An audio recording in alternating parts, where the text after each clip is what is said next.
All right, what is going on, everybody? Welcome back to another Serious Angler Fantasy Fishing preview show. We are back with the crew. I swear it has been since like week 1 or 2 that we've had the full crew here. But we got, of course, myself here, Bailey Egbrett, the Andy man, the Capitan with 2 kids now. Congrats, buddy. Thank He's back you. with us. And we got straight track record, full attendance. He's that kid in high school. We got Mr. Brendan Chapman from Do It Molds here with us again. I have a funny feeling Brendan was not an everyday attender of high school. Just throwing it out there. You are spot on, Andy. You're spot on. I had a funny feeling. I won't miss a fishing podcast, but I will miss every day of school I possibly can. That was me. Yep. I was there, but I tended to sleep in every class unless I really liked that class. And usually, even if I liked that class, I still fell asleep. So, oh boy, that's all right. Terrible. We made it, right? We're all right. We're fine. Here we are. Everything's fine. Oh yeah. And we are Deaconless again. As we get some comments rolling in, Deaconless.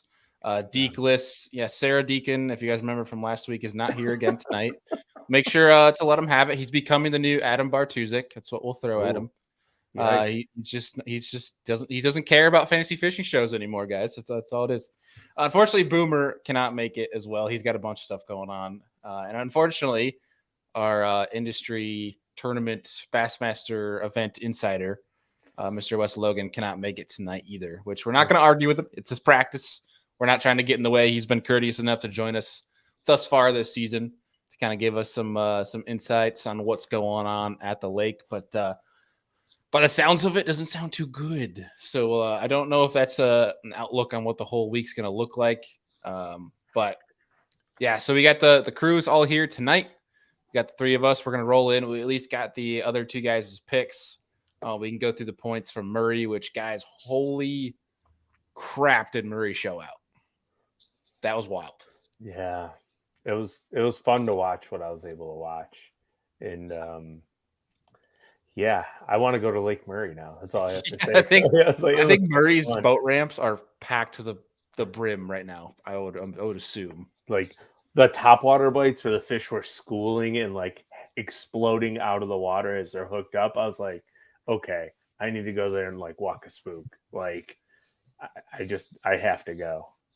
Have to. One day.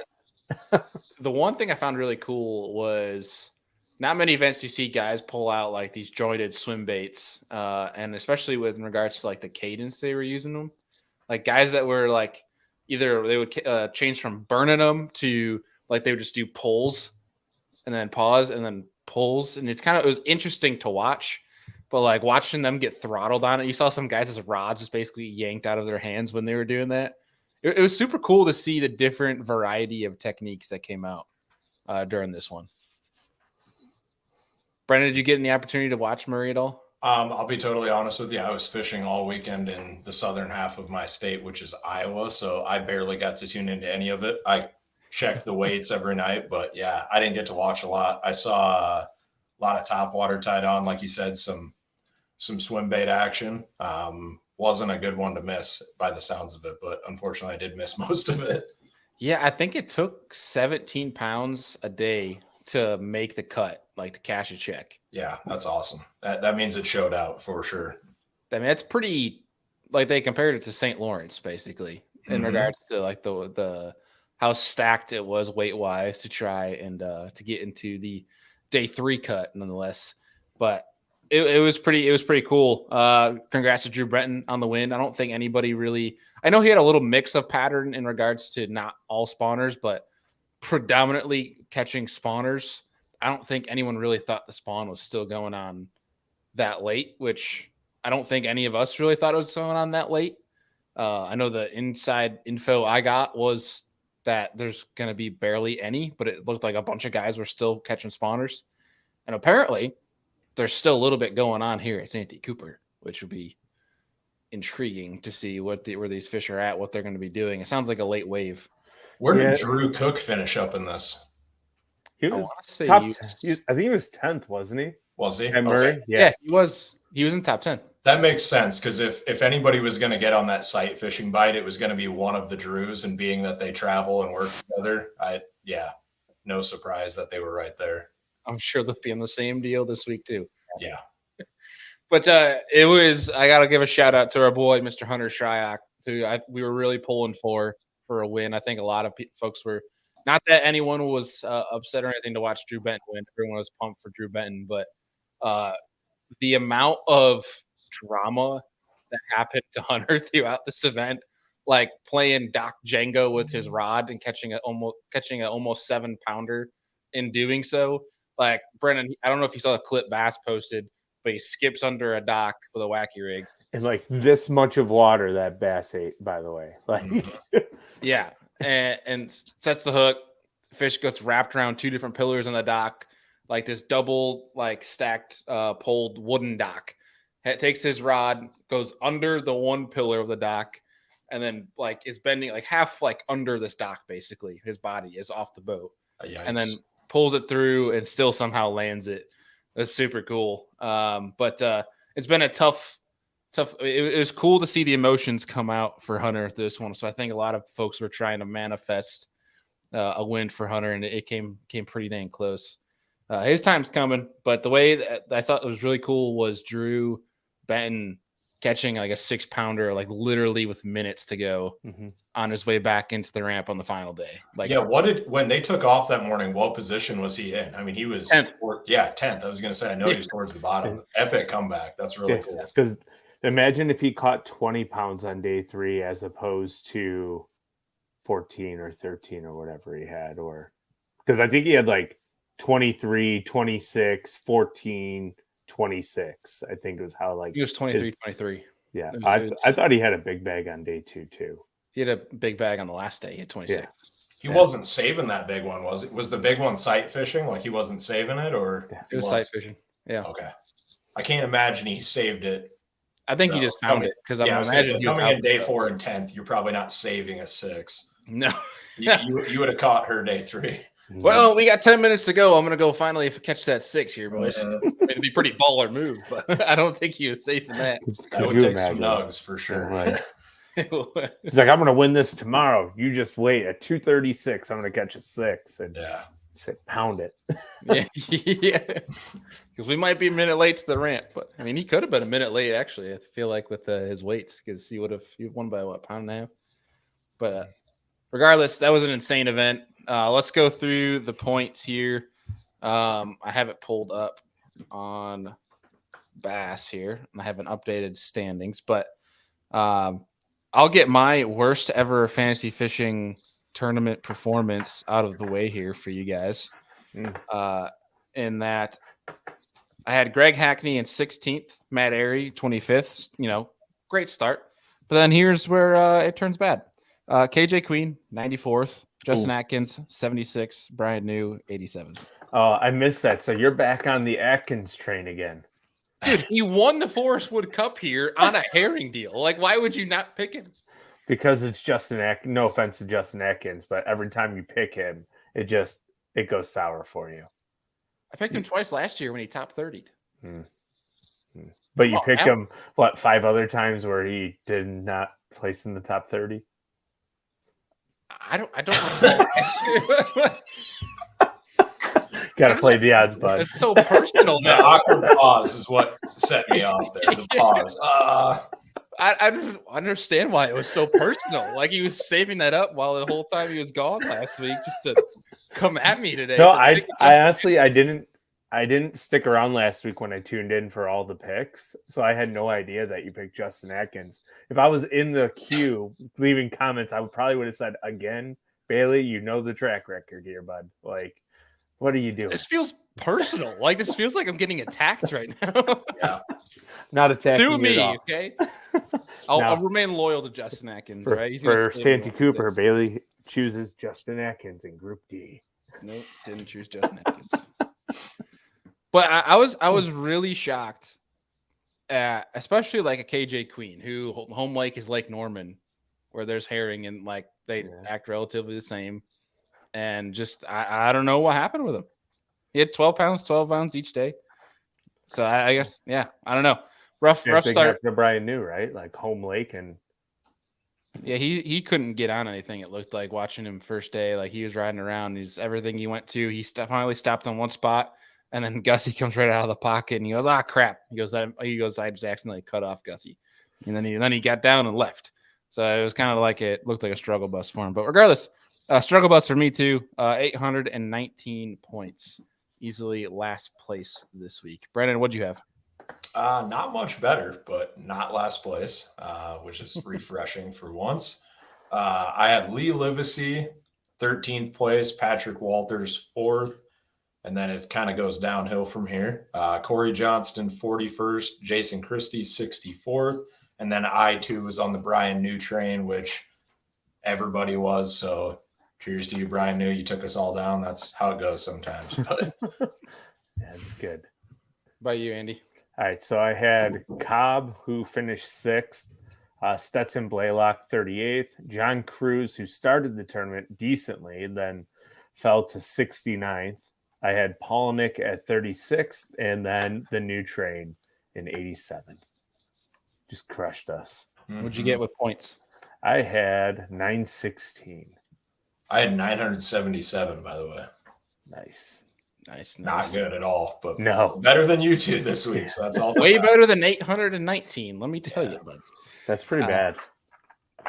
What is it this week, Andy? Holy crap, dude! It's like pent up rage or something. No rage here. All love.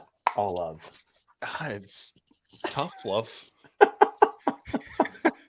All right. So Deacon had Brandon Cobb, 6th place, great pick. Patrick Walters, 4th.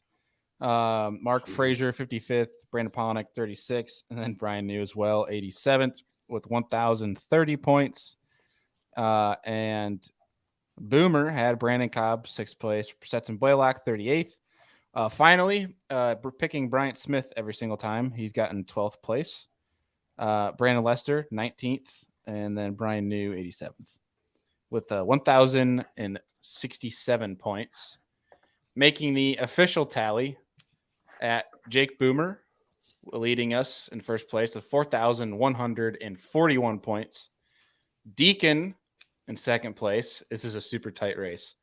3,923 points. So a good 200 behind Boomer. I am 16 points behind Deacon, 3,907. Brennan, you are, what is that? You are 13 points behind me in 4th with 3,894. And Andy, you're 21 points in last, 5th place, 3,873. Did you so hear tight, how he said super last? tight. There was a little tone there when he said last, didn't it? Wasn't there? You peasant. Get on that. Get low in that spoonful. I'm used to being in the rear, I guess. So, yikes. And with that, we'll say goodnight to Andy. Brennan, it's just you. He's back. A little feisty, bud. Hey, it's just love, Andy. Oh, I know. It's all good. It's all good. I can take it. Thick skin. Oh, Lord. It definitely is a time where we are missing Boomer's snarky remarks, but he will be back next week, we hope. But looking ahead to Santee Cooper, I feel like this one's going to be almost as big of a kind of guessing game with the fish coming off the bed, where I'm sure there's going to be fry garters, fish remaining shallow, some fish already having pulled offshore. Almost as much of a guessing game in regards to what could happen here, as much as the tournament they had here back, was it November or October that they had during the COVID year? I can't remember which month that was. That one was like tournament, I believe. Yeah, that was like a punching, frogging, top water. It was just a junk fishing fest. Yeah. And then your cypress tree guys with chatterbaits and Bernie Schultz. Chatterbaits and Bernie Schultz. Yeah. Hey, top 10 at Murray. Bernie Schultz. It seems like he jives whenever they're on a wacky Senko bite, but he was catching them on a Chapo or a Whopper Plop or whatever it was. That was fun to watch. So when I was able to tune in. It was really fun live, for sure. I would imagine there's going to be some good live coverage here for Santee Cooper as well, because I'm imagining there's going to be some some hand-to-hand combat going on around some cypress trees, some grass, things of that nature. So let's really quick look at what the weather forecast is looking like for next year. Let me share screen here. Next year. Let's see. So we got Thursday looking at raining. Well, it says showers in the evening, but an east wind at 9 miles per hour, 77 degrees, 60 overnight. Friday, same kind of temperatures, thunderstorms, southwest wind. There's gonna be no sight fishing going on. Yes, and that kind of, and I guess I don't know how much sight fishing would still be there. Like I don't know. I understand there's a late wave on Murray, but I understand that the lake's relatively deeper than Santee's capable of getting. So I guess I don't know how much sight fishing there would have been in regards to maybe there's some fry garters. Yeah, but it's definitely not going to happen. It sounds like this weekend. Is there a shad spawn on Santee Cooper on Marion? And I can't think of the other name. Lake Moultrie. That's a great question. Because I feel like if there is a shad spawn, you're going to see like white swim jigs play. You're going to see a killer topwater bite. And this could be an event that somebody wins throwing a spinnerbait for 4 days with wind and rain every day if there's a shad spawn. Like post spawn, shad spawn, spinnerbaits. And I'm excited to talk about my picks here because I think it's going to be a slugfest still, but I don't know if they'll get to a century belt just because of the post spawn. I mean, we've seen the white swim jig play here with Luke Palmer, Caleb Kufall, Steve Kennedy, Pat Schlopper, Steve Kennedy. Absolutely, drilling them on a swim jig. I'd love to see something like that again. I can see that frogging. I could even see buzzbait, spoon. Okay. I think this is going to be exactly what you said, Andy, like from the one in years past in the fall. But I think it's going to be a lot of junk fishing and guys just power fishing. Even the guys that are offshore, I think, are just going to be chucking and winding in a chatterbait, crank, some hybrid hunter action, some top water. I think it's just going to be guys chucking and winding. Not too much fun. Yeah, not too much. Might be some punching too going on like later on in the day. Maybe even some frog fish because of the post spawn. The fish are going to be everywhere. Mm-hmm. So it's going to be cool. I think guys though, like post spawn events to me are funky because you're going to have the guys like the top 20% of the field are going to figure it out. And then you're going to have guys that really struggle at the bottom. So I think you're going to have a huge wave of who does really well. And then there's going to be guys that struggle pretty bad to catch them every day. Yeah.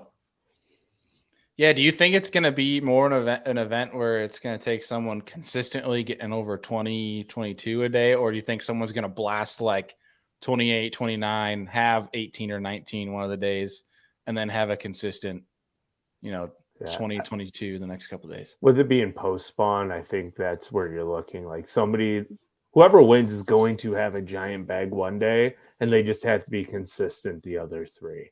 Yeah, I agree. I don't think there's going to be a lot of drama back and forth. Like I really think you could see somebody pull away day one and just kind of coast to a lead. Mm-hmm. At least that's what I think. Of course, it is Santee. It's got giants. Like any of these tournaments, you could make up ground theoretically, but to your point, post spawn kind of junk fishing around. If that truly is the deal, I just don't see somebody. I don't think it lends itself to a huge come behind victory, I guess. Yeah. To me, this event's setting up to like your winner could possibly win by like 9 to 12 pounds. And then the rest of the top 10, like 10th place could be like 18 pounds back going into the final day. Like this is that type of event I could see it happening because they're at the end of the spawn in that funky post spawn period. And whoever figures them out is going to crack them, but somebody's going to jump further ahead, maybe 1, 2, or 3 guys. Yeah, it sounds like it's. Well, I'm gonna get into something here in a second, but we had a question from Matt Boyd Fishing here asking, will Marion be as dominating like last year, or will the lower lake play more? What do you guys think? Well, it depends. There's a lot of southwest wind so like the community holes on Moultrie could play because they're in the southwest corner. Yeah. Like where Steve Kennedy cracked them on a swim jig in the fall that one year. I mean, it depends. You might even see like the canal in the middle. If there's a shad spawn, there's hard clay banks in that canal where they're running between the lakes. Like Patrick Walters fished a couple Octobers ago, and you have shad spawn on those clay banks. You could see boats just hounded in that canal, catching them on swim baits and spinner baits and catching big ones. I was just going to bring up the canal. I'm really hoping through some of the commentary in years past here, we've heard about this canal able to play big too. Correct me if I'm wrong, but didn't we see some like big swim baits or big soft, paddle tail swim baits at least on that canal? I'd love to see that again. I'm curious to. I think that was Patty Walters. He was throwing like a 5/8 Kitech on like a 1 ounce head and just slowly crawling it. Mm-hmm. So I could see some glide action going on. Oh, especially if the water is like, if it's dingy, but like 1 to 2 foot of clarity, definitely. And I feel like with forward facing now that guys are learning how to use the big baits with forward facing, you're going to see them really like come forward more and more every event every year. That's what we were talking about with Josh Douglas was like, do you think that more guys are using these big baits, or do you think more guys are just finally being more comfortable talking about the usage of big baits? I think it's just more guys getting comfortable using them in a tournament setting. Yeah. I think there's so much to learn about big baits. I'm not the expert here to talk on this, but I will say one thing I'm experiencing right now and I've learned in years past is there's so much to learn with big baits, and you can get so much more confidence in it using forward-facing sonar, so you don't feel so hopeless chucking that giant piece of meat around. Yeah. You can see the fish's mannerisms and reactions to it and build up way more confidence that way. I feel like there's always been a little kind of group of people that pull them out on the tour when needed, when it might lend itself well, when it smacks them in the face that it's obvious. I think now people are utilizing technology to gain confidence to use them in tournaments because it's way more applicable than people think. Right. Yeah, I think that's a lot of guys are just, like I mentioned, getting a little bit more comfortable, and I think they're seeing them being applied. I'd go out on a limb and even say I think Milliken's on top of that movement or showing people how effective that can be, especially after Toledo Bend. No doubt. I think people kind of are going to be like, oh, damn, I think I really need to start implementing this. Not if he makes the elites, but when he makes the elites, because it's coming within hopefully by the end of this fall here. But yeah, he's going to open the world's eyes when it comes to big baits on the big stage, no doubt. He's the guy to do it. Could you imagine Grand Lake Bassmaster Classic and Milliken's chucking around like a 10-inch hinkle and cracking them at Grand? People are like, this ain't a swim bait lake, and he's smoking them. I could see it, man. I mean, if they'll eat it up in New York, good grief, they'll eat it down there. They'll eat it anywhere if it's presented properly, I feel like. Oh, yeah.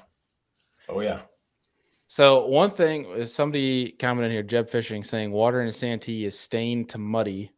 He said in another comment, I believe he said it was less than a foot of visibility in Marion. One thing to think about too, I don't know how heavy of precipitation it's going to be, but it looks like there's going to be some rain every single day of competition. Is that lake from a current flow could really ramp up. And typically from what I've learned, not that I've learned a lot from Santee, obviously I suck there.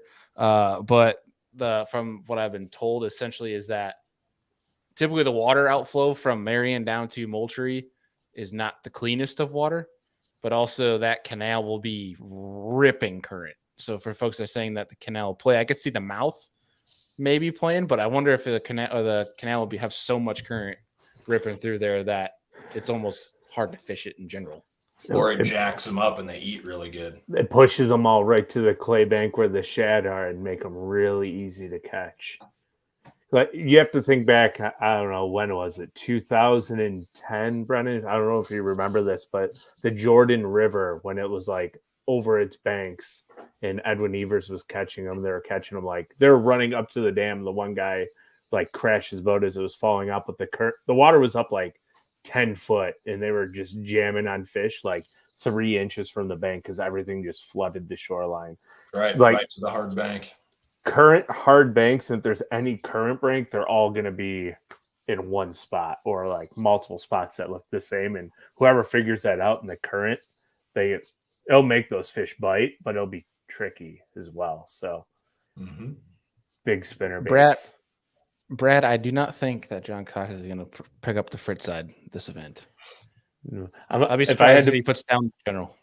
If I was a betting man, I was going to say a general, swim jig, and maybe even a frog.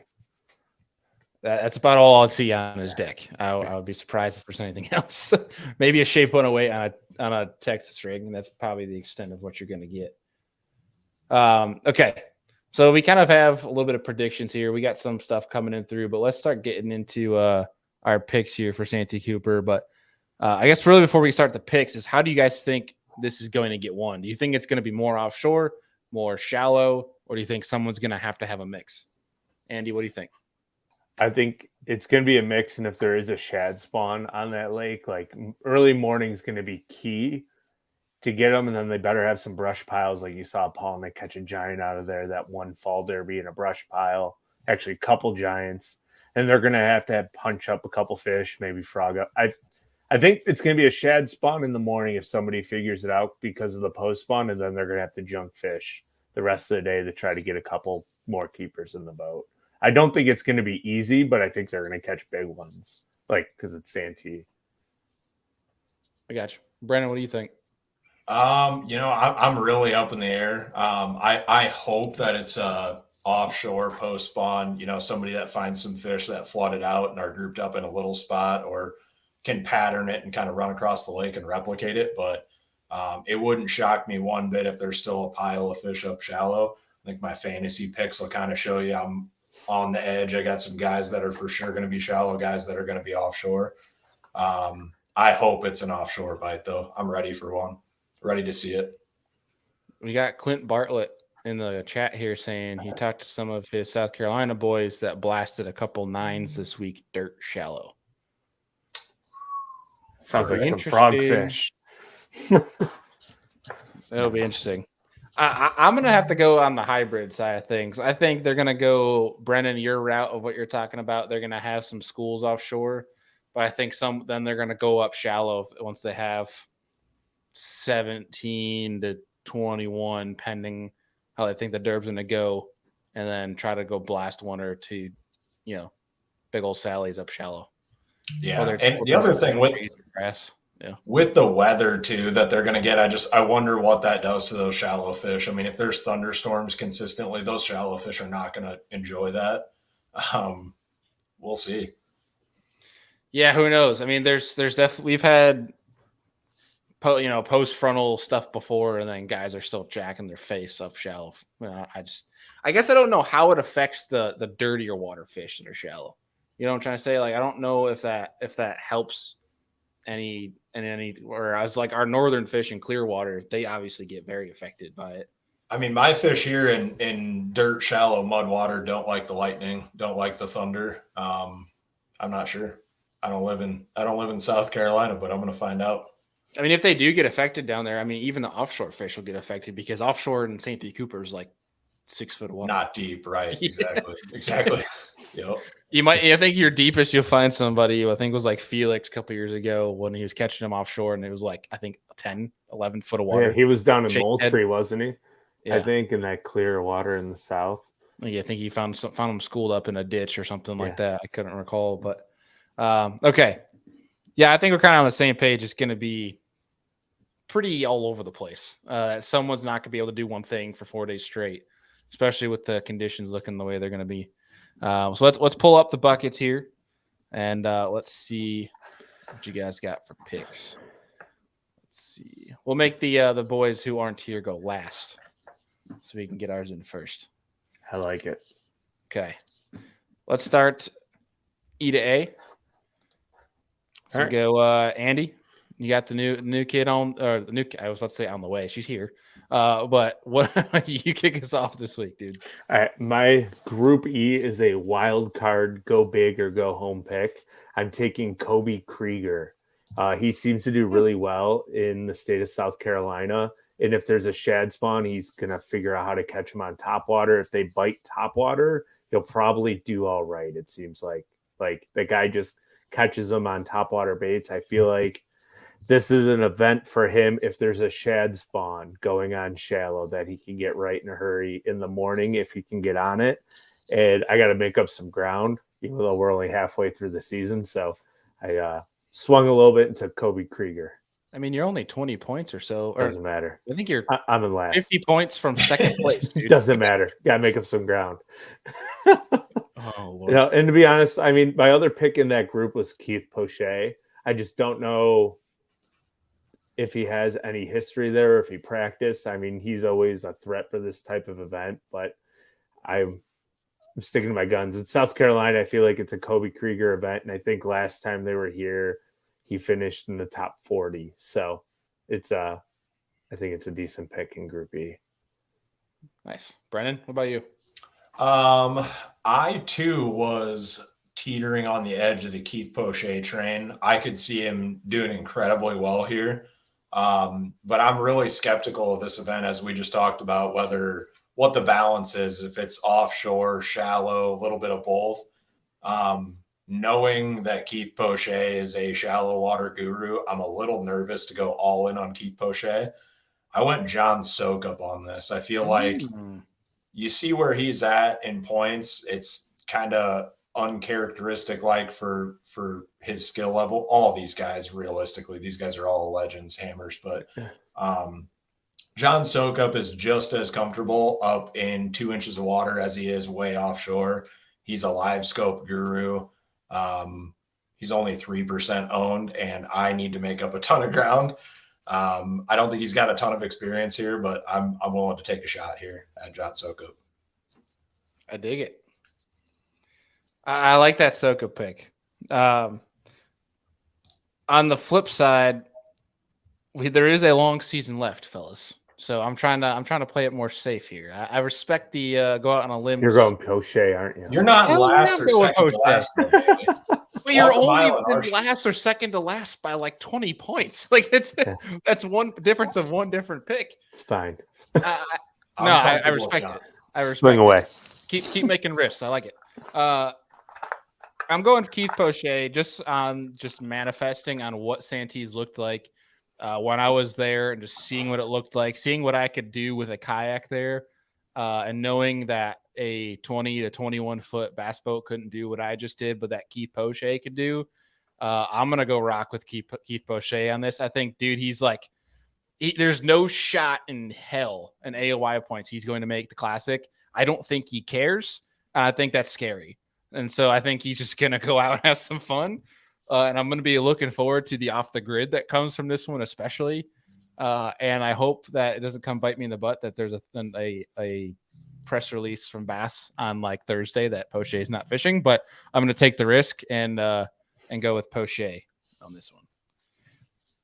I bet he does really well in this event. Even though I went John Sokup, I got to believe he's going to fish more free, like you said. Maybe he's got a little frustration built up having to miss the last one. So maybe that translates into the fish. You watch how he likes to fish in the small selection of baits that he throws, and it screams Santee Cooper. Mm-hmm. Like flipping a 3-inch pit boss, throwing a frog, and I think he had one Cherokee with a swim bait, like a hollow belly and a jig. What else could you possibly eat? I mean, he's also a pretty good spinnerbait fisherman too. So I think the dude's just great at power fishing shallow. So which I think screams for this event. Boomer is also riding the Poche train, and Deacon is also riding the Poche train. Did you guys all trade picks before the event? No, I did not. I've actually refused to look at them once they send me these because I don't want my decision process to sway depending on their picks. That's what I would say too if I looked at their picks and then made my picks based on their picks. Bailey. Well, you'll see throughout the rest of them. Exactly what I would say.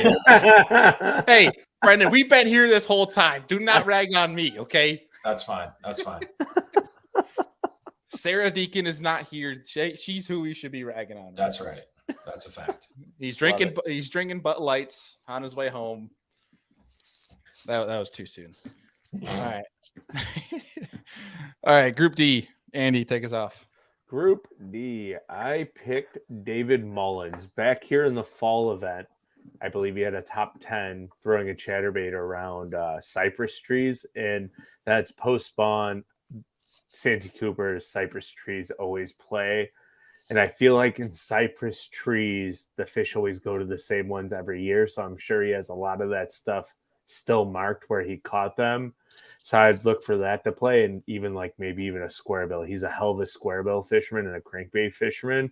I think he's going to figure something out and keep getting his season back on track after a strong Murray event. I feel like you would really enjoy fishing cypress trees, Andy. I think I would too. I just like fishing. I like fishing shallow and stuff that I can aim at as much as Fish cypress trees? No, but I want to. They suck. I hate cypress trees. Let's take the boat to James River and go fish some cypress trees. Sound like fun? Pass. I refuse right. cypress trees. I hate them. Sorry, folks. All right, Brandon, what do you think?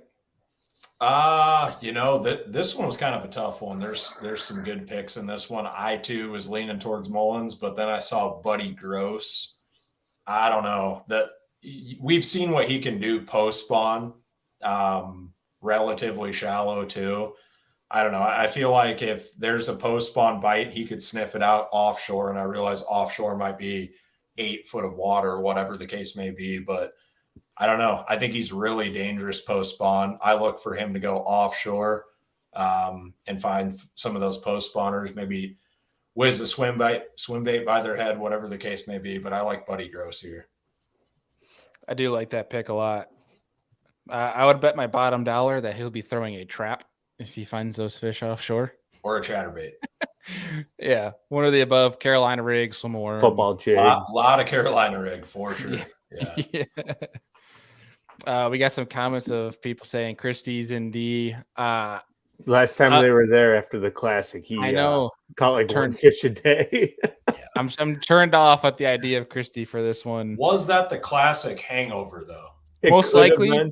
He just went up in like some cypress trees as deep as he could get and just got away. Like he just hid. He went up in the jungle, the swamp as they call it, and that can be so. From what I was told by folks that know that area well, is that could be so hit or miss, where you can go there and get on a tangent of cypress trees and just catch big ones on every single tree, and then go to that same area and it's a ghost town. Yeah. So it's kind of hit or miss, but I guess I don't know. I'm not vibing with Jason Christie on this one. I say that, and he's going to win the damn thing. I wouldn't be surprised if he did. This one, I'm vibing with somebody kind of on the same track of somebody that likes to flip, somebody that's really good shallow, and I think will vibe well with this. And I'm going to Would you stop making my picks before I make the picks? Sorry. Gosh. Yes. Bradley Holman, you jerk. I'm just going to have Andy read off my picks for me the rest of the night.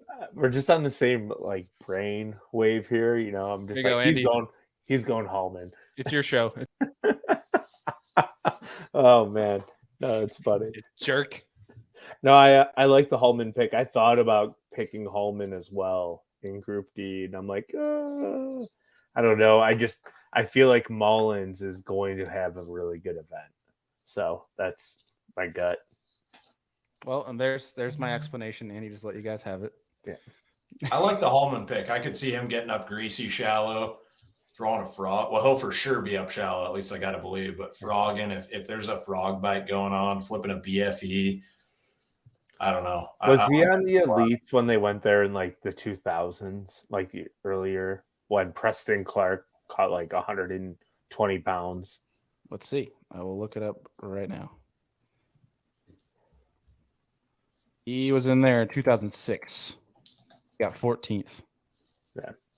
What was the Open last year in Mississippi that he did really well in? Like he top 10'd an Open down there in Mississippi. Let me pull it up.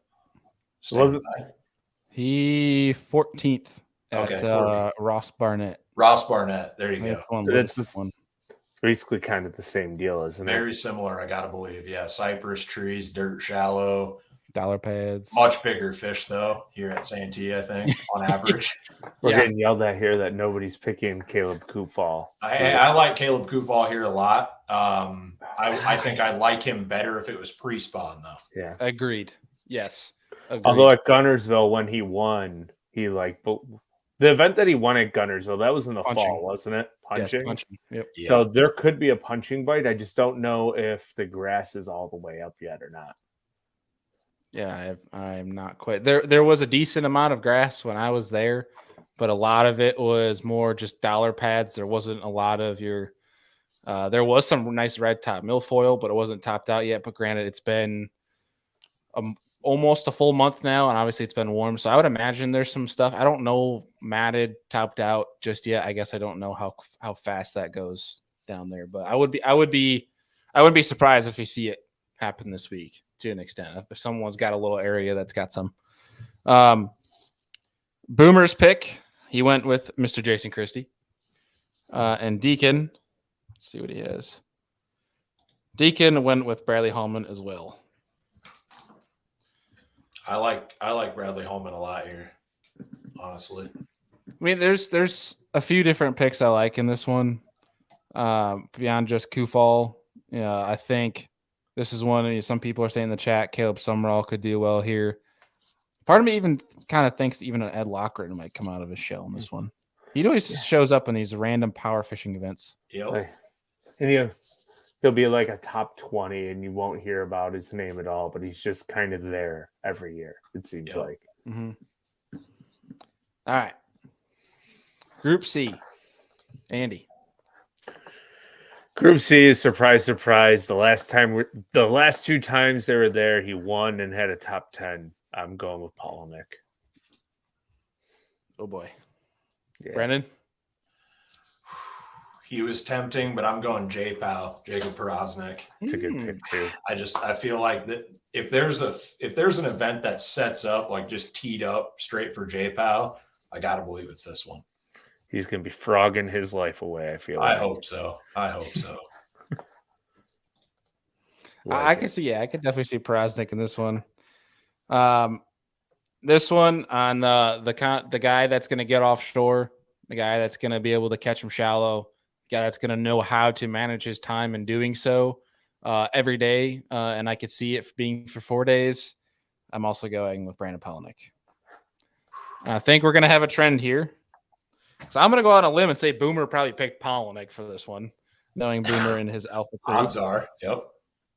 And what do you know? We should play the lottery. He picked Brandon Polinick. Deacon also picked Brandon Polinick. Yeah, it's hard to sway in Brennan's terms here, the high percentage guy, especially when Polinick is a perennial like Group A. It's just good value in Group C. No doubt. That's like Jason Christie and Bucket D. Like you almost take him no matter what your other options are. Yeah, but it's also terrifying because it's Santee. Yeah, yeah, the track record here, I got to make up ground, guys. So, J-Pow it is. See, I like Troy's comment here. Guys can't be missing podcasts like that. This is serious stuff. Amen. Yes. You tell them. Let's get it. Let's get some hashtag Deacon list comments rolling through the chat here. Let's feel the vibes, folks. Okay, Scott's saying he's surprised I didn't pick Matt. Do I pick Matty Wong a lot or something? I feel like I haven't picked him yet this year. Usually it's just Justin Atkins. Yeah. Like if you could pick Justin Atkins for every bucket, I think you would. Well, okay, hold up. I picked him one time this year. Okay, this was last year. Good grief. It's the ragging on. I'm sure he's a great guy. Yeah, I'm going to tell Justin Atkins on you guys. I'm going to tell on you. Trying to be supportive of my buddy. Just call Dad, Bailey. Just call Dad. Yeah. This one, dude, I could see, though, he's been on a big fish train lately in Matt Robertson. If the man could figure out how to put the limit together and pull it all together here, I feel like he could have a killer. I feel like the first event Matt Robertson's going to win, he's going to win it by freaking 25 pounds and pull a Timmy Horton and get a pizza. Yeah. He's just going to be chilling in a fur coat at the ramp eating a pizza. I could see him in that canal just rolling a swim bait, just having fun, fishing for 5. More call shad. Yeah. I could see more call shad for sure. I could see even Clifford Perch doing well in this one. Yeah, I think he the last 2 times they were there, I feel like he had good events. Like He is that guy that you have to watch out for if he figures out how to get him to bite like that black plopper style bait. He just catches big Florida strain fish. He's one of those guys that's just deadly in any big fish event. Yeah. Like if there's a 10+ pound caliber bass or even 8+, like he's in it every time. You know what I mean? He sniffs out big fish every time, I feel like. Yeah, what is the big fish, the BFA, what is it? The Skeeter boats? Is that what the Skeeter boats, big fish. That thing's so wild when that goes off. I'm like, what the heck is that the first time? We have a comment saying Wes Logan will surprise y'all, and I think if things go his way, I think Wes Logan will surprise himself by the sounds of how today's going. No.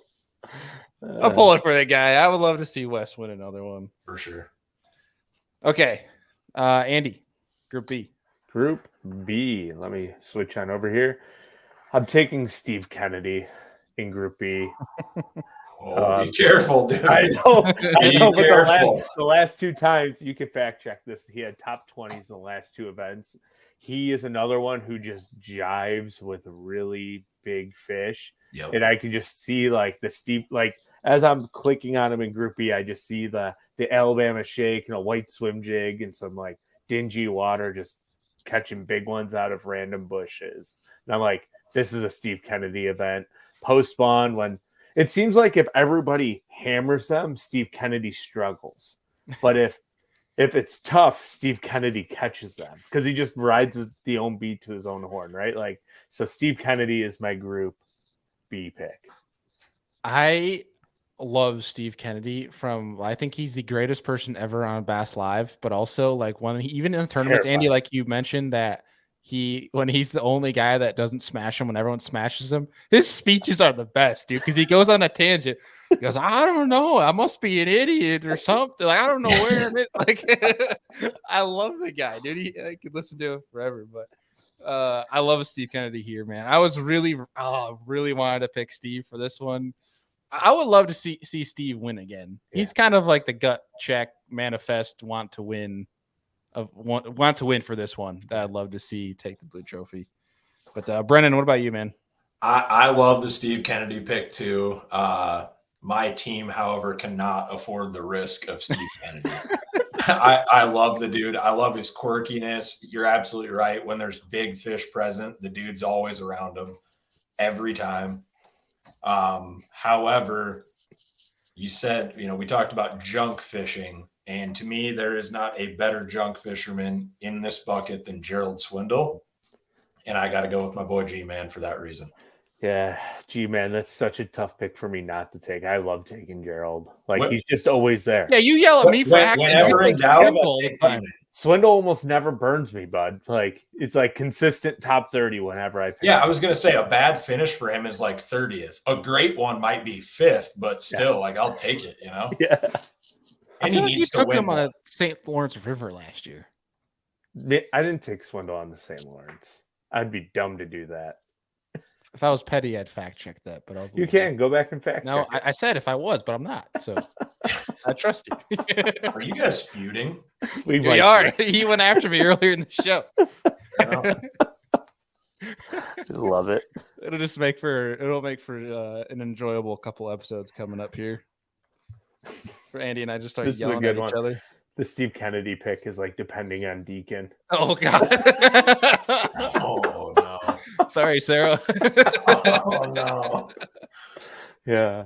Ouch. Yeah. I did take Swindle at Fork and he caught them. So you just did? saying. Yeah. He's just rubbing it in now. I like Swindle in like Texas events for whatever reason. He just does good in Texas. You liked Swindle in every event last year. And it did me well. Swindle and Polinick, like every event last year, and it didn't fail me. That's fair. I can't argue that. They're both always right there. I would argue that Swindle's probably more dependable though. Honestly. This year so far, yeah, except for he finished 77th at Murray. So forget about that. That's in the past, Andy. Yeah. Yeah. In the past. Do you know he's selling t-shirts now? I saw something on his Instagram. He's selling t-shirts. Some of his hats are hilarious. I think I it's like his his hat. dude wipe gear. His Yeah. dude wipe hat that he's wearing right now in this picture. This comment.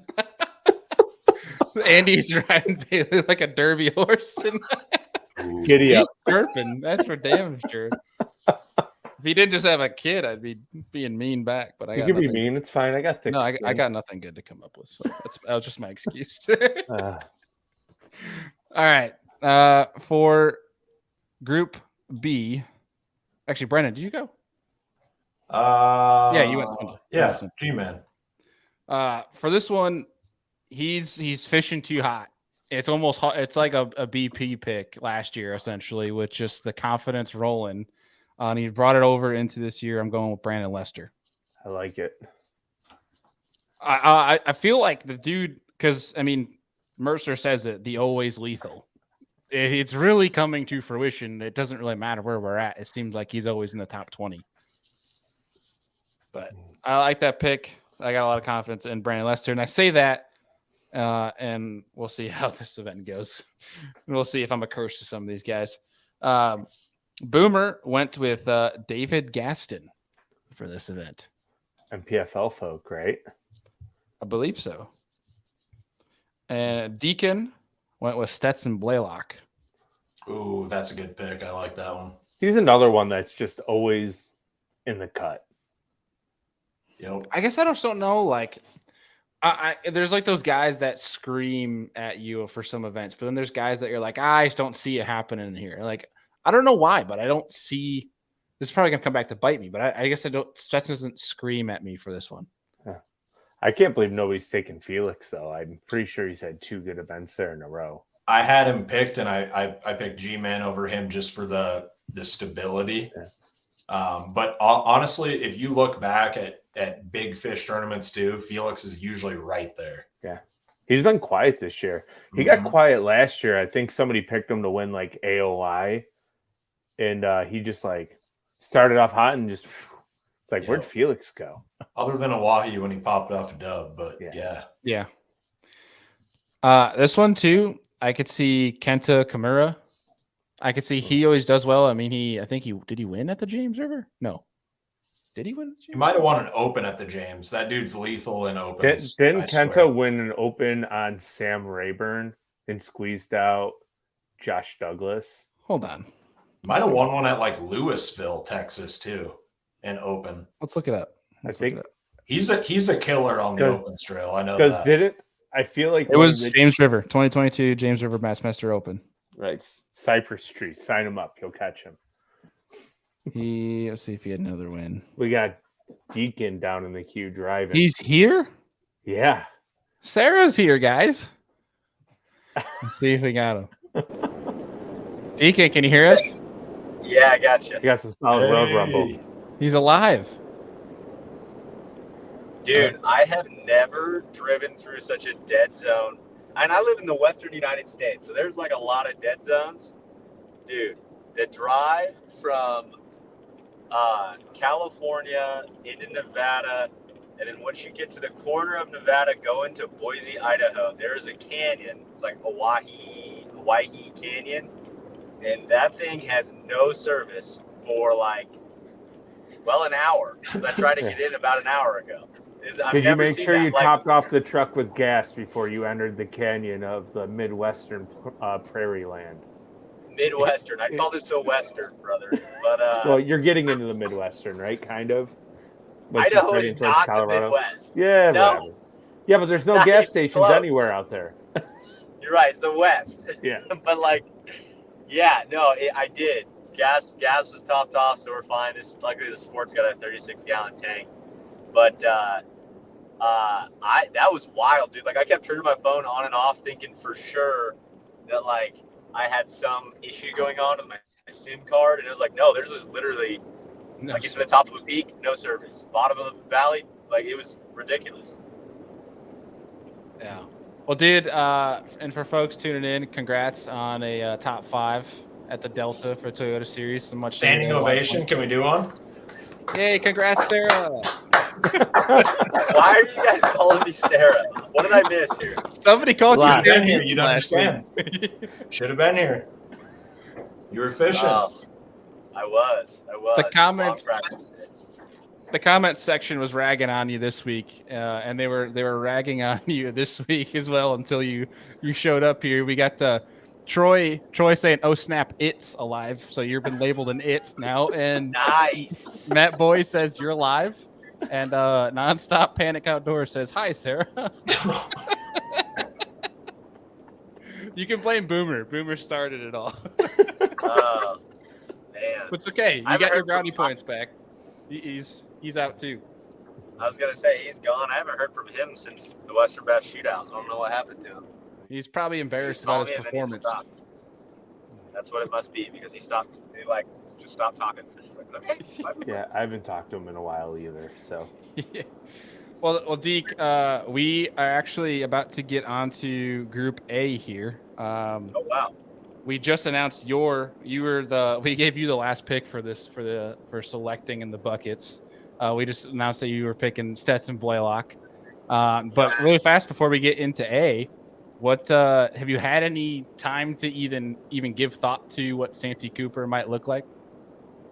Not really, man. I'm gonna be real. I kind of made my picks off just past guys who I feel are kind of in that like post spawn, maybe a little bit of spawn, but mostly kind of post spawn stuff happening.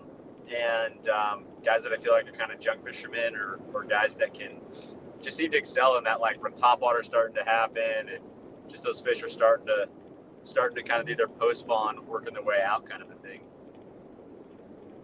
Dig it. Okay. Do you remember your Group A pick? One sec. I got it. The problem is I don't have my computer, so I got to like go through 2 pages. Let me double check. This is really All safe, by good. the way. This is Oh yeah, this is we've got Patty Walters. Oh, so you just went and announced. Okay. perfect. There you Uh-huh. go. Nothing. You're good. Well, we're starting That's so bucket A, I tough. guess, gents. We're starting bucket A. Oh, did we lose him again? And we lost him. You might have driven off a canyon. Somebody should probably text him. Somebody should probably get Oh, hold he's of back. He's There back. he is. He's Okay. alive. Thank He's God. alive. Okay. Someone tried to call me. Sorry, We thought you drove off a canyon when you were dude. There's looking the at your phone potential. This is not advised. What I am doing. There's probably gonna be a picture of a Phoenix boat at the bottom of the Grand Canyon. Oh my today. god! Oh, no. Don't say that. No, stay safe, dude. Yeah. Okay, so Patty Walters, I dig that pick. We'll just go through the what Boomer had. Well, we'll say Boomer for last. But Andy, you're going first throughout the show. What do you got for Group A? I took Hackney, another like safe cypress tree, big fish, flipper, low key, incredible crankbait fisherman, knows how to pick apart cypress trees and just catches big ones. I don't know if he's the safest pick in Group A, but I feel like every time he's gone to Santee Cooper, he's caught him really well. So last year, I think he finished 8th or 6th while they were spawning, not catching spawners, I don't believe. So, yeah, Greg. Hey, I'm not even fucking with you. I think I'm getting pulled over. No. See ya. Oh, no. Yeah, I gotta go, guys. Oh. See you, Adam. Good Hey, luck. dude. Good luck, See buddy. you, boys. No way. Oh, no. We should just PSA. get the camera going. We should just get the camera. Hello, officer. Guys, you can't make this stuff up. Hold on. What time? We're clipping this shit. I hope he comes back with the value of the ticket. You know what I mean? Like, I hope he comes back in like All 10 right. minutes, like, oh, that was $250. Over or under? How much? $250? I'm gonna go. He gets out of it. I'm gonna go. He gets a ticket, but it's under $200. Andy. Yeah, I'm gonna say $250, but they're gonna give him a parking ticket instead of a speeding one. All right. I love that we're making bets on our friend, and if he gets a ticket, It's fine. He just won all that money at the Delta. He'll be all right. For hopefully, his if it's speeding any ticket, it's just like a speeding ticket and not like using his phone while driving or something. He wasn't texting. He was live streaming and checking bucket A. We're gonna do him a favor because he's still in the queue, so that he can't get in trouble. We're kicking him from the studio, so that there's no proof that we got him in trouble. Oh my, yeah, here we go. Start the Deacon GoFundMe page. Cavity search cards. Hashtag save Sarah. Save Sarah. Save Sarah. I bet he gets tased. Hashtag free Sarah. Oh, man. Boomer would be having a heyday on this stuff. Oh, here we go. Over under 25 mile per hour over limit. Yeah, that's what I was gonna say. He was probably doing like 70 and a 45, and the cop was hiding behind a rock. And you just never saw him. It's a nice boulder. Very nice boulder. Oh, Deacon. Poor guy. As if he couldn't tease the guy enough. I mean, he at least tried to be dedicated, and he joined. And I apologize. Pistol whipped. This is too funny. This isn't funny, but it's funny. Oh God, I'm so intrigued to hear the results of this. Okay. Recognize him from the picture on the milk jug they put out last week. Oh my God. Deacon is getting so chirped right now. That was really good. Well, she, we're even calling him she. Oh no. Oh, Poor Deacon. Bye, Felicia. Oh no. You should have just left it rolling. And then if the cop was like, "Why is your phone recording?" Just want to make sure you know I'm safe here. Oh my God, that was like, you should just put the cop on the podcast. What do you think's gonna win Santee? Start questioning the cop. Why are you pulling me over, sir? Oh, Oh man. God, that would be hilarious. She goes, "What do you think's gonna take to win Santee?" Sarah's going to the dog pound. You know, Brian's Hashtag. comment. It's ma'am.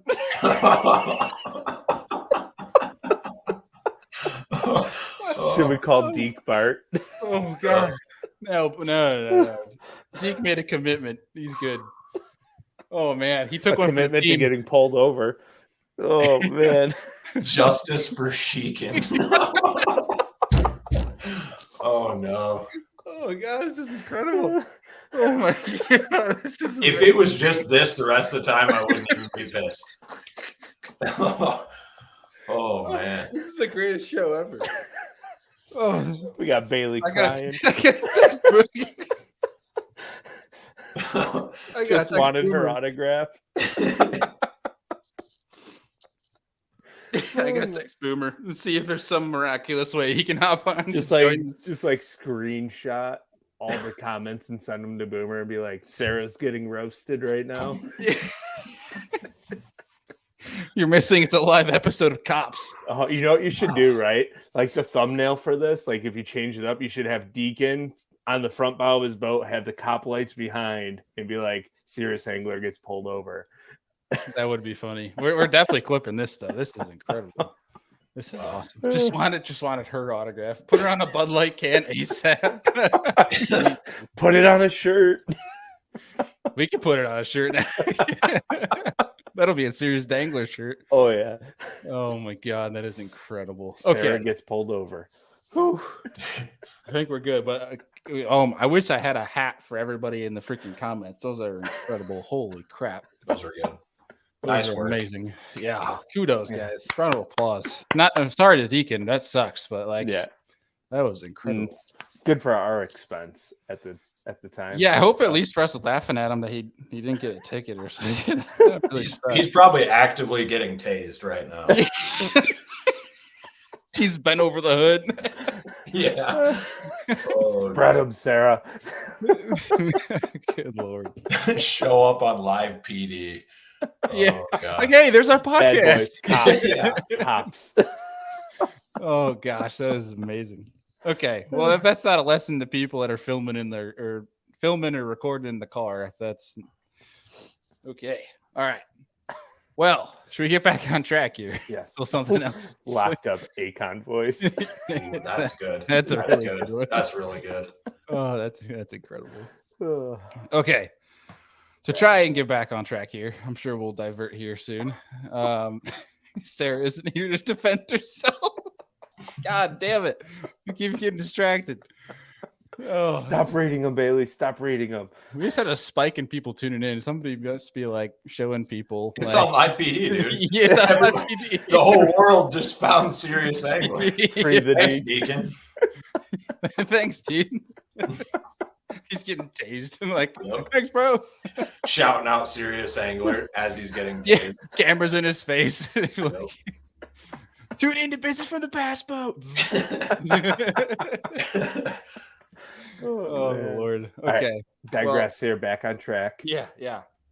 So on Lake Murray, I specifically said in the show that I'm surprised none of us picked John Cox, and I ate my words. And he had a great event, top 10. So I've learned my lesson. I wanted to go Hackney as well. There's a couple guys. There's several guys in this group that you could go with, just like every event with Group A. But I'm gonna ride the John Cox train. I feel like it just for something that's gonna be a shootout, up and down, kind of just go fish new water, junk fish every day. You got a great guy in Swindle. You got a guy with Cox. I feel like he's going to be one that can do it and even pull off the dub. He's just always there. Always on him. Like he never wins, and he's going to win one of these events on the Elite Series. But it seems like every event, he's like right around 10th. Good God. Oh, Sheeking is for the streets.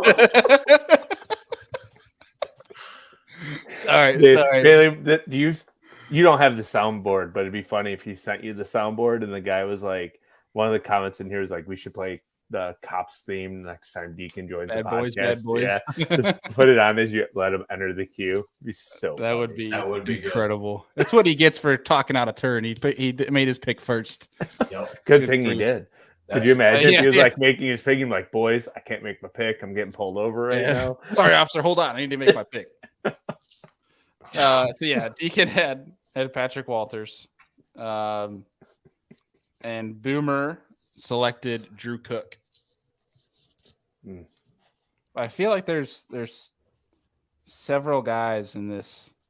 Yeah, they could all catch him. Ike and Ellie is having like a resurgence year. I just don't know how I feel about Ike and Ellie and cypress trees, unless it's a title system. Yeah, Brandon, you did make your pick, right? I'm not crazy. No, I don't believe I have, but mine's I'm a obvious. jerk. I'm going Patty Walt here, Patrick Walters. You know, Good I statement. feel like most of these guys, any out of towner, right? Anybody that's not their home lake, they're probably looking for something that, you know, fits into their hand, their skill set, their experience, their confidence. Patrick Walters being all the time that he has here, I just look for him to say, screw that. I'm going to go find what big fish are doing, period. And I'll adjust to them. Could absolutely bite me in the rear here, but I think almost you'll be okay 20% with known that. at the same time. So not a tremendous risk. Plus he's got all the experience here and the track record here. I'm going Patrick Walters. Yeah, I feel like it's one you can't go wrong with. I mean, For the sure. dude literally lives on the lake, so he has a house. Literally, his backyard is the lake. So Yeah. I feel like it's And hard to being a go South- wrong. Yeah, South Carolina guy, like obviously cypress trees aren't new to him. If that's where the bigger ones are at, that's probably what he's going to be doing. But at the same time, he could peel out offshore, 8-10 foot of water, whatever, and find fish doing their own thing that nobody else found. So I like Patrick Walters here a lot. Yeah, we got Drew Gregory in the comments saying they'll still be on bed. Not sure how Cook isn't a safe bet given what Gussie showed about repeating a performance of the same body of water the following year. I think folks were kind of surprised at how many fish are on bed at Murray. I guess I could be wrong in saying that, but I guess I just it's hard Murray's to a think much that, deeper, colder water lake too. Yeah. right. I think they'll still be spawning. I think there might be some. I guess I just don't know. And with that, I mean, I'm surprised Cook's at 11% as well. I'm also surprised that the champ from last week, Benton's only at 7. I think it's interesting. I'm looking at a lot of these. There's so many different good picks in here. Matt Erie is a great post-spawn fisherman, especially up shallow. Benton is an amazing pick for this one because the dude can fish naturally. He can fish, sight fish. Cobb, Card even is a sleeper pick. I feel like in this one, if you really wanted to get freaky with it, I could see Card doing well in this. What about Carl Jacobson? Nobody said his name. He should be on that list. I think you go down this list. Carl, I could see Lee White Livesey. chatterbait bite could be real good. Carl Mosley. Jockinson's got a second place finish here. Yeah. Mm-hmm. I could see Rivette, Schlapper top 10 here.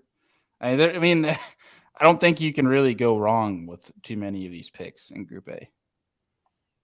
Yep. So I dig it. Well, boys, what do you think weight-wise? What do you think weight-wise is going to take? Go I'll ahead. go Andy. first. I went 93.9. Okay. Catching them really good, but not quite catching them outstanding.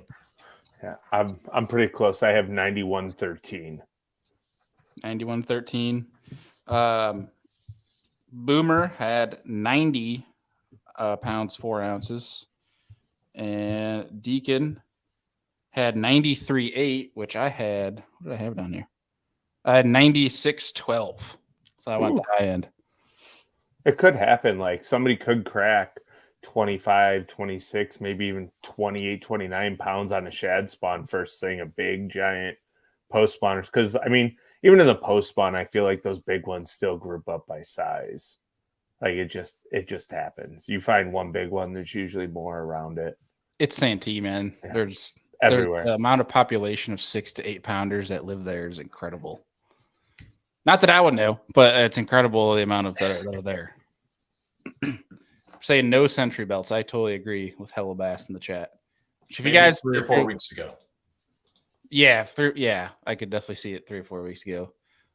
If folks are fiending for some more fantasy fishing content, Hella Bass does a great show for each event, as well as for Major League Fishing too. I can't guarantee that he's going to have somebody get pulled over on his live show, but great fantasy fishing content. We got some 99 pounds, 90 pounds. We got some decent amount. What do you guys think big fish? What do you think that's going to take? Right around 9.5. I'll go 9.5. Yeah. I'll go the All right. over on that. I'll be optimistic. I'll go 10-2. All right. I like it. Over. Giant post spawner. Giant. I mean, it's Santee, man. They're just I know. there. Or a late one on a bed, a 10 plus Didn't late one on a Palmer? Didn't Palmer have one over? I might be crazy saying, wasn't it 11? He caught a freak last year, wasn't it? Or the And year I think it was on bed too. Yeah. Well, so he wasn't fishing on. I mean, his fish were. He believes they were spawning, but he was not fishing looking at them. Technically, I guess he was because he was using perspective on his live scope and scoping cypress trees with a jig. He was throwing a swim jig most of the time, wasn't he? Swim jig, jig, and then a yum. I can't remember the creature bait. It was like a Texas rig that he was throwing, but he was looking at them swimming around on perspective mode on live scope, and specifically hitting trees, which was actually it was pretty neat how he described it to us. How he did that. I think he had one of the biggest bags. I think 33 pounds one day or something. I want to say it was something insane. Him and Kufal both had the same rocket of a day. But all right, what do you guys have? Let's go through the Boomer and Deacon. I'm sure because he's probably getting tased right now, but they didn't send Drain the Lake. So let's run through our Drain the Lake picks here. Andy, do you have yours pulled up? Yeah. Let me grab it here. Yes, sir. We'll just run down through who we picked for him. Yep. You want me to start? Yeah, let her rip. All right, I got Skylar Hamilton, Kennedy, Coop Fall, Ed Lofgren, Brian New, Patty Walters, Jason Williamson, and Carl Jockinson. Brendan, you got yours? Yes. I went a little off the wall here. I went Chris Zaldane, Pat Schlapper, KJ Queen, Luke Palmer, Bill Lowen, took Stephen Wonder Kennedy, Buddy Gross, and Daryl Gleason. Dig it. We got one more Deacon comment. Deacon should be called Drain the Bank after getting pulled over. Oh my gosh. That's good. So bad. He hasn't texted us yet, so I'm thinking he's getting a ticket here, boys. Oh, he very well might be.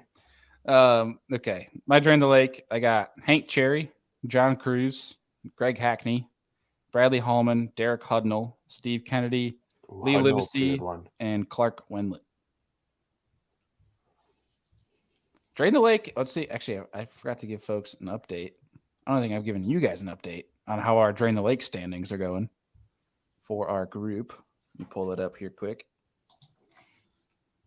We don't have to worry about Boomer much because he forgot to pick his like I did for fantasy fishing. We got Deacon leading with 6,920 points. And second was 6,287. Andy, you're in third with 6,226. Brennan, you have 6,192. And Boomer in fifth with 5,031. Because he forgot to pick anybody. Because it was the show he missed. One of the other shows he missed.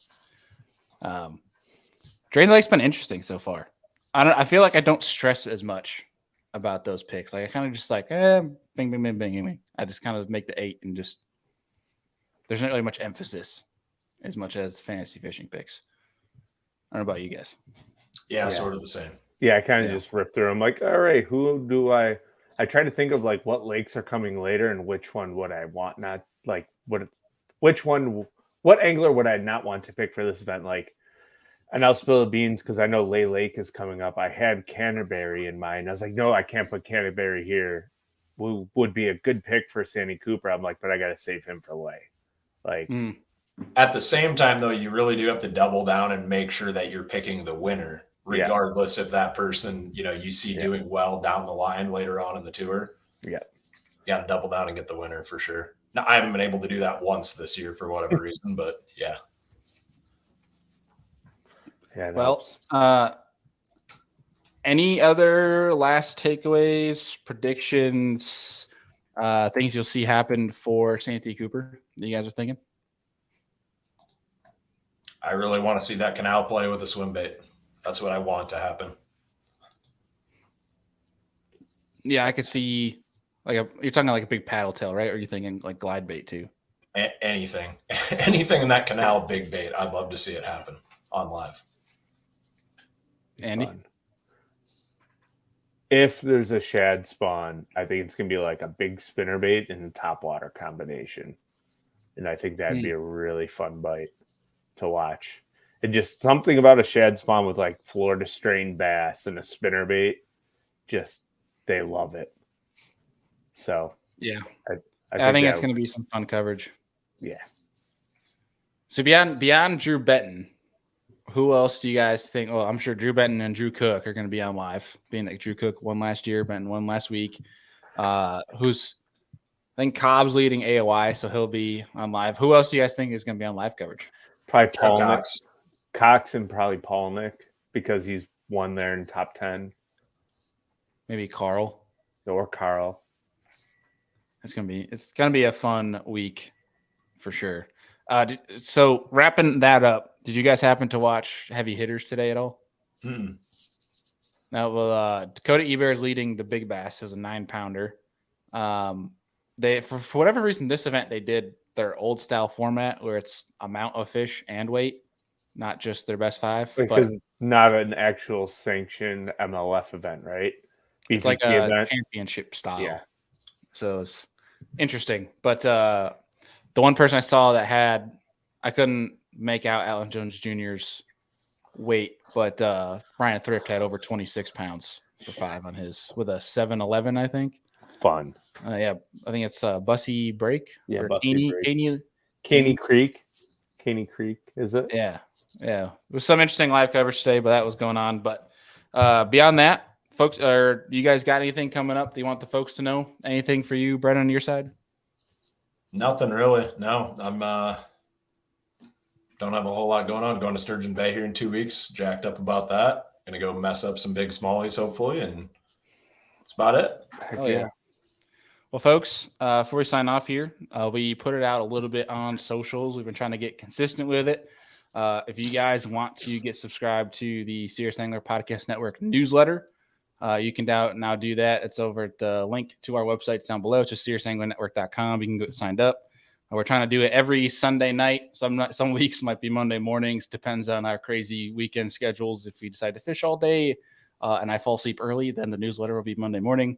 But it's just kind of something regular we're trying to do. We're just interested in something fun.